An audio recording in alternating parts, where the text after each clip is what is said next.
Hello everybody, welcome back to another episode of Friday Reads, aka where I talk about all the books that I read this week and or plan on reading this weekend. So a lot of things have changed, okay? And if I'm being honest with you, today is not actually Friday. So where's that?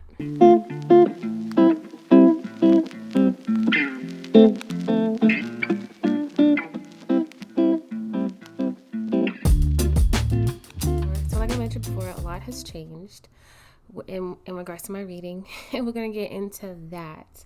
But I do want to come on here because one, I have the opportunity to, and then two, I have some things that I want to say that I really hope, fingers crossed, I don't forget about.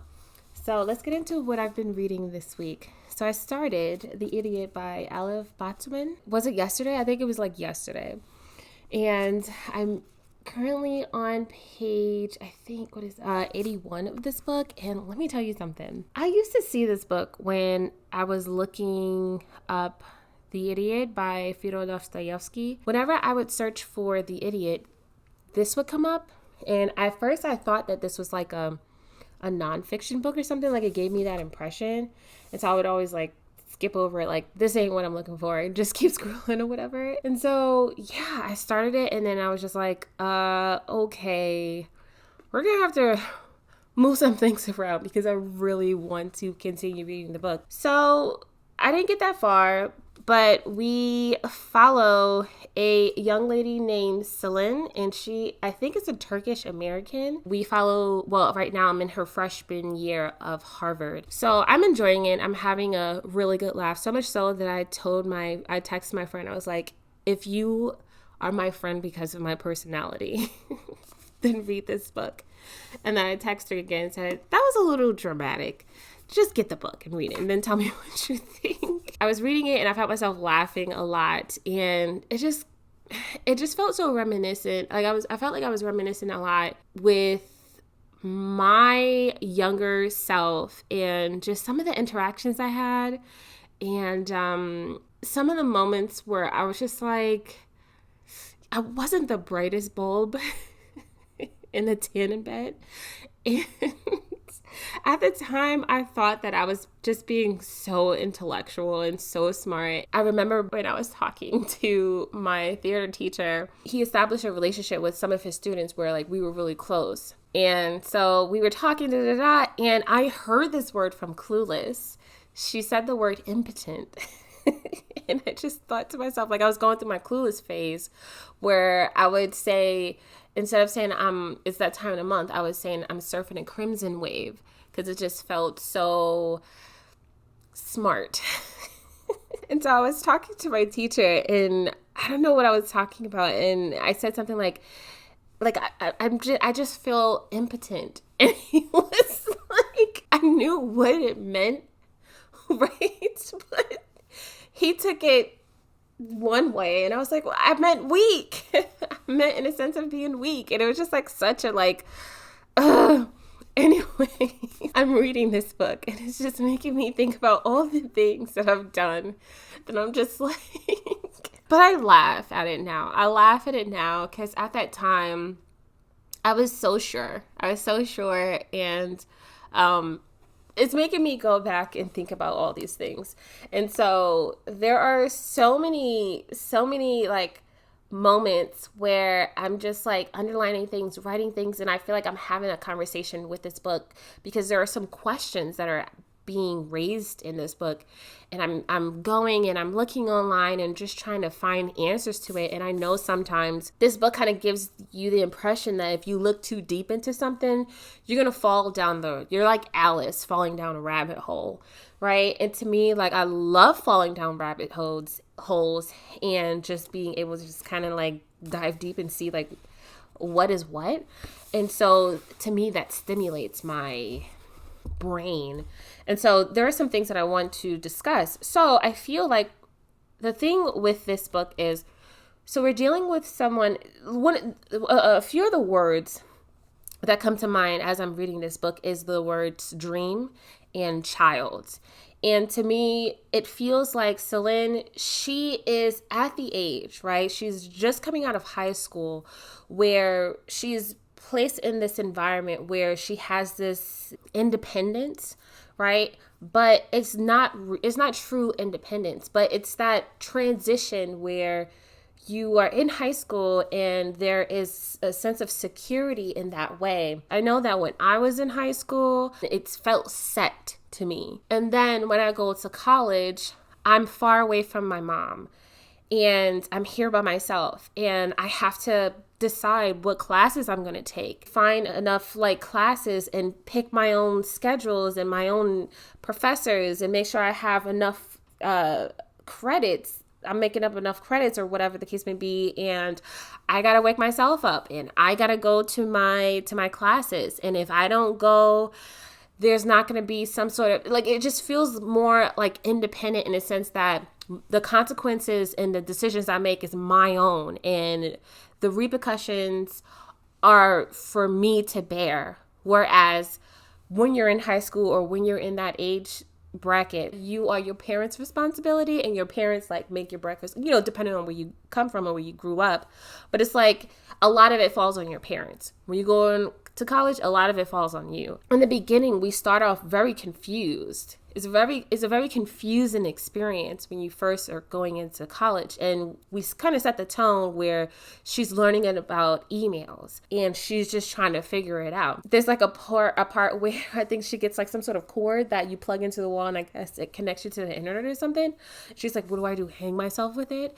There's a lot of that tone, right? It's a lot of that kind of like humor. Even when she goes through like I guess in the first week, she's deciding which classes, she's like shopping for which classes she wants to take. There are times where she compares herself to, she says, I have the mind of a cat. And I had to look that up, like, and they said something how like a cat's brain is kind of like equivalent to a 2-year-old. I should have wrote these things down. My mental image was of a human-sized cat. And then there was another time where when she says for herself, she's like, cut open my head, I felt, and you would find, as in the stomach of the world's largest crocodile, a horse and 150 pounds of rocks. In this time in her life right now, she doesn't feel the brightest, right? She even talks about how, but to me, it seemed that one had always been midway the journey of our life and would be maybe right up until the moment of death. So to me, it feels like she, even in this moment, she feels like she is a person struggling with her identity, her self-confidence, and morality. But it's like she has this feeling of insecurity and she doesn't feel like she knows exactly what it is that she wants for herself and in life. She goes, I didn't have a religion and I didn't do team sports. And for a long time, orchestra had been the only place where I felt like part of something bigger than I was, where I was able to strive and at the same time to forget myself. The loss of that feeling was extremely painful. It would have been bad enough to be someplace where there were no orchestras, but it was even worse to know that there was one and lots of people were in it, just not me. I dreamed about it almost every night. So she auditioned to be a part of the orchestra and she didn't get in. And she played violin. So that's what it was. She played violin and she tried to get into the orchestra. She didn't get in. And so like, it's like all these other classes that she's taking is either she's taking it because that's something her mom wanted to do, or she thinks that like it's a good idea and all that stuff like that. And she thinks that might be interesting. But the one thing that she was actually really concrete and it was a part of her identity, she didn't get in. And it was just like, oh my gosh, when I read that, it hit me so hard because it made me think about when I was in university and I went to school for theater. That was my thing when I went to high school. And that is how it meant everything to me. That was my thing. And then when I go to university and it's not like that. I went on my first audition and I bombed it. Nobody casted me for anything. And the only time I was on stage was when I was working backstage and I had to hold the the flashlight to signal the other person to move the backdrop.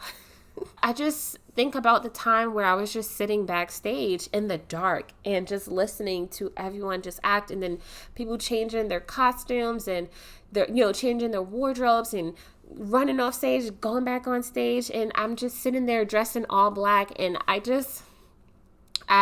disappeared. It was like I disappeared. I was one with the darkness, and I felt like I didn't exist, and I never did acting again after that. Like, that really messed me up, because it's like I built this part of myself. It became me. It became part of who I was, and it wasn't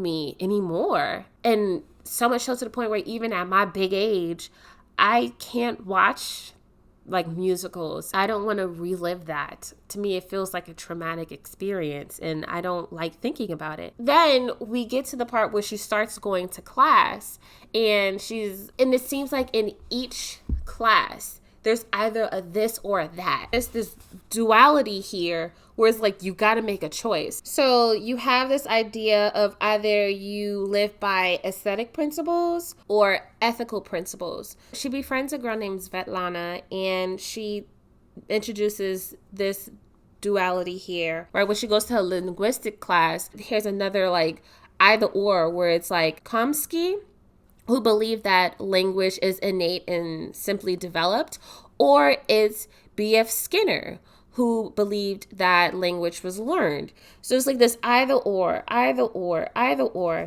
And one of the things that I do want to also bring up, because I think that this also helps to understand how this is being narrated, because to me, I don't consider her as a reliable narrative. I'm reading this book, and there are times where I'm like, is this a parody?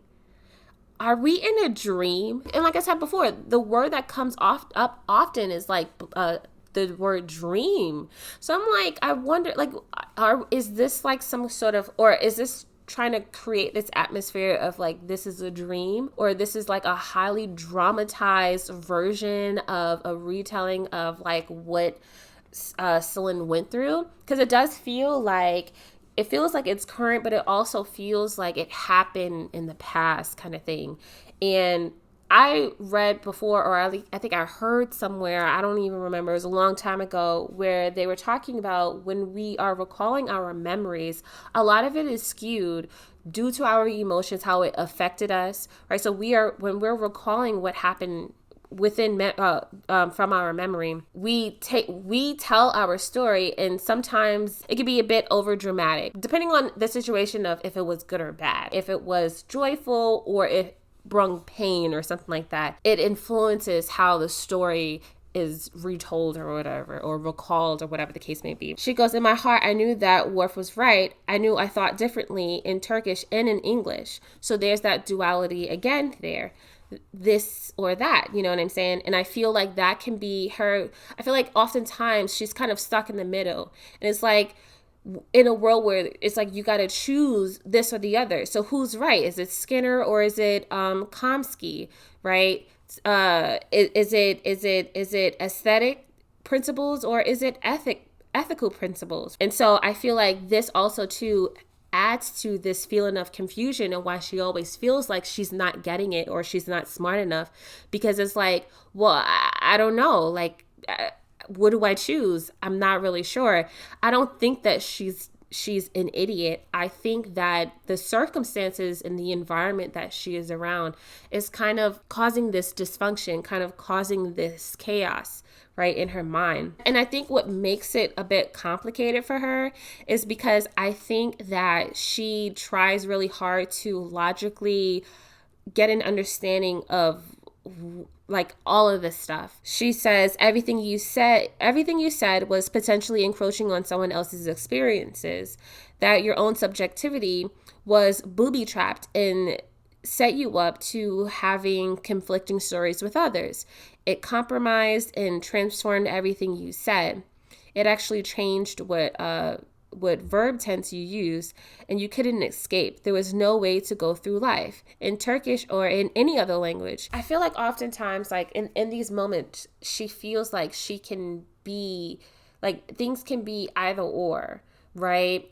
But given the environment that she's in, I feel like there's moments where she's forced to like choose either or if she is to be against it, or to have her own, if she feels, it's like if she chooses to have her own take on a situation, there's this feeling of not being understood, and that fear of that, and having and then in not being understood, she will end up being like someone like Linda or whatever the case may be, or Ethan. There's this young lady who she decides to study. I mean, she tutored before going into the building. She describes a lot of these projects or whatever the case may be as depressing. It feels like an environment where things go to die, right? Where the ones that don't make it, like they are just pushed there. And so I feel like it kind of captures this feeling of, okay, like I'm pushed into this environment and I'm not necessarily sure if I'm going to make it. Everyone's telling me to do this and to believe in that and this and the third. But it's like these professors, they don't seem to like have their screws on tight either. There was a point where there's parts where she talks about how some of these adults, like there's other people in the world who don't have it all together either. There's a professor who gets upset, and he's like getting the class excited with this idea of there's something hidden behind these museums that they don't want us to see, and we need to march down in and we need to go and see what's hidden behind there. And so like I feel like it's this feeling, this fear, this anxiety of like being in this environment, and it doesn't seem real. It kind of seems like a dream in that sense. And you feel so small, like you don't feel like you understand it all. So you think that you're dumb, and you try to keep up with the pace. You try to be smart and figure it all out, but it's like it just makes things even more confusing. And if you are not received well, then it's like then you're off to the depressing, you're off to the homeless place, like her dad says to her stepbrother. It's like, but then it's like even in the grander scheme in life, like if you don't compete in the rat race, then it's like you're on Skid Row or whatever the case may be. You don't succeed. You don't help to maintain the machine that keeps this society afloat. You are not a good participant, so you need to go. But there's just so much about in this book that I'm just sitting here and I'm really enjoying. So anyways, there's that. That was a long one. I don't know where am I at right now? I'm at page 318. I have not picked up this book in a few days. I feel like I could have gotten probably to like 500 or something like that. But I didn't. Maybe not 500, but like close to it. But I didn't because honestly, I'm really not interested in it right now. The day is going by and I'm just forgetting to pick this up because like either I'm busy doing something else or I just don't have the interest to. We're getting to a point for me where it feels like it's starting to become repetitive, and I'm not really interested. It's like, okay, so the nice man, he gets captured. And so Christopher has to go in there and save him. But what's happening is, so he saves him or whatever the case may be. But it's like what feels repetitive is that we are going into the minds of a lot of the people in the town.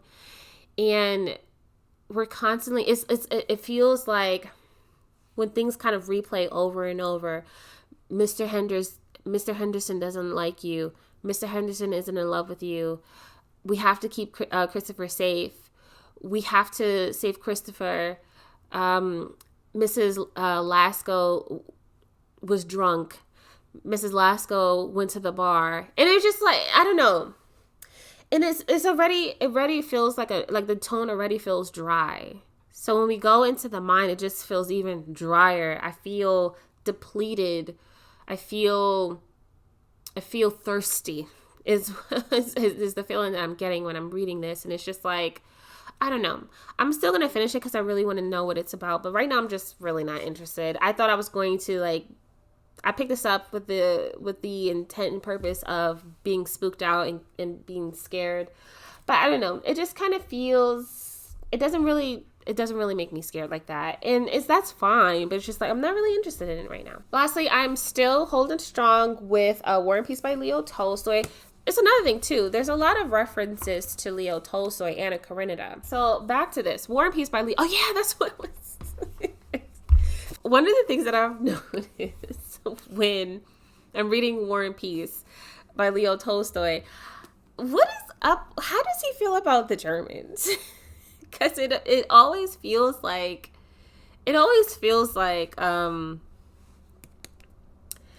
there's like something going on here. Like it's like he kind of keeps taking digs on them and all that stuff like that. And I just think it's so funny. But anyways, so let's go. I am on page 536, and then when I'm done, I'm going to try and squeeze 25 pages before I go to sleep really quickly. Thank goodness my husband is off tomorrow, so yes, I can get it done, and then maybe wake up late, and then he can watch the kids or whatever. For me, what's really sticking out this time around, because we followed for a good portion, we followed Pierre and Prince Andrei, whereas you have Pierre who is trying to figure out, right? He's trying to logically solve the puzzle or solve the mystery to life, or the key, trying to figure out the key to life, or the key to enlightenment, or the key to God, or to pretty much just satisfaction or happiness within his own life, because he's very much unhappy. His brother Osip from the Brotherhood, from Freemasonry, he's saying you can't figure it out in your head. The light, right, that you are seeking is through life experiences. And he gives him a journal. He's like, just write it down, man. Just write your thoughts down so you're not lost up here, right? He pretty much just tells him you can't have these rules and then go pontificate to your brotherhood and you're not living that life. You are not walking how you're talking. So it's go be with your wife, even though she's not worthy of the white gloves. Go be with her. You are asking these questions. You are unsure of your marriage. You will never know until you have that experience. Go see for yourself. Be present in your life. The answers you seek is in your life. It's not up here. You're not going to solve the X up here. You will solve the X, right, through experiencing.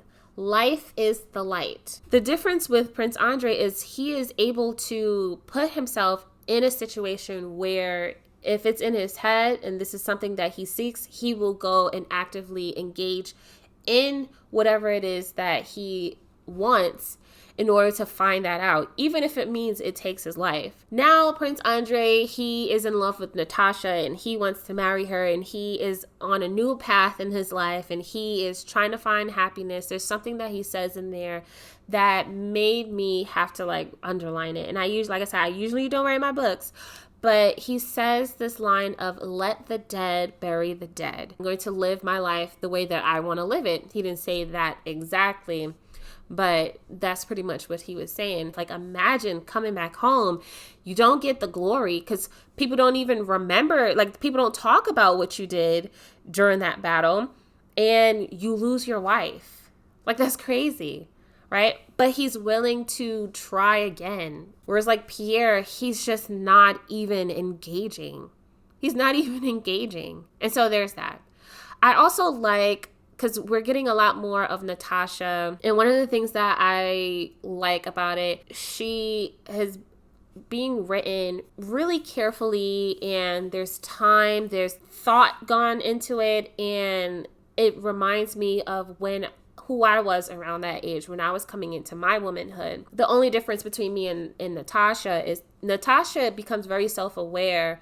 She's able to look in the mirror and see herself. And when she talks in third person, there's this stepping out of her body and viewing herself and seeing her mannerisms and learning what works for her and what she likes and forming her, coming into form, coming into her own. For me, my mom didn't like when I looked into mirrors too much because she didn't want me to become conceited. But I think me not being able to see myself, it created a situation where I lacked self-confidence. Growing up, I was very shy. I didn't feel like I knew myself well enough to be able to maneuver through situations and circumstances and people. So I liked being by myself because I felt like I didn't really know myself or trust myself to be able to sustain and maintain conversations. But yeah, I love it. I don't like the relationship because like Prince Andrei is like mad old and she's like, once again, she's 16 and her mom isn't really comfortable. She was like, you're young and he's old. Like,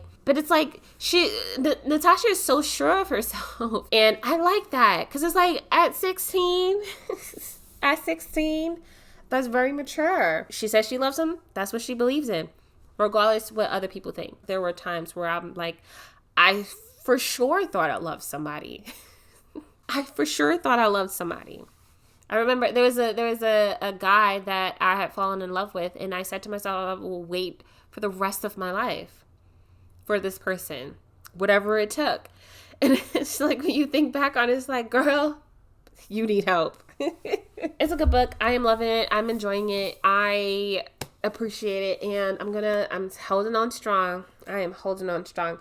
But anyways, I am going to go now. Oh my gosh, this is going to be a long video. I'm so sorry. Thank you guys so much for tuning in. I hope you guys were able to enjoy yourself. Till next time, peace.